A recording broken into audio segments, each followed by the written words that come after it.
नमस्कार, तुम्ही मुंबई न्यूज 9 पाहत आहात। काही खास बातम्यांपासून सुरुवात करूया।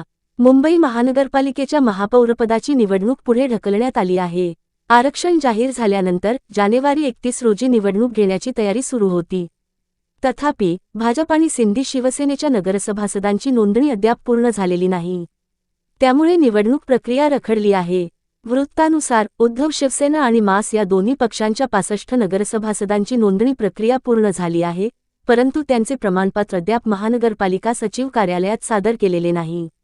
ही प्रक्रिया पूर्ण होईपर्यंत महापौरपदाची निवडणूक घेणे अशक्य आहे।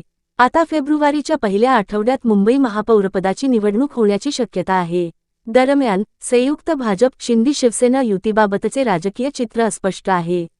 भाजप आणि सिंधी शिवसेना संयुक्त युती करतील आणि स्वतंत्रपणे नोंदणी करतील।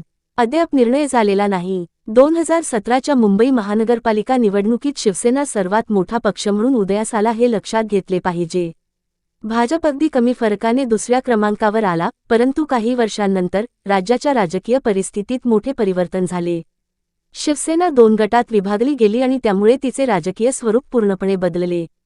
तथापि, 2026च्या बीएमसी निवडणुकीत भाजपने 89 जागा जिंकून विक्रमी कामगिरी केली, तर शिवसेनेने 65 वॉर्ड जिंकले। यावर्षी बीएमसीच्या निकालांनी 3 दशकांचे राजकीय वर्चस्व मोडून काढले आहे। एकनाथ शिंदे यांच्या शिवसेनेने 29 जागा जिंकल्या। काँग्रेसनेही 24 वॉर्ड जिंकले, तर एमआयएमने असाधारणपणे चांगली कामगिरी करत 8 जागा जिंकल्या।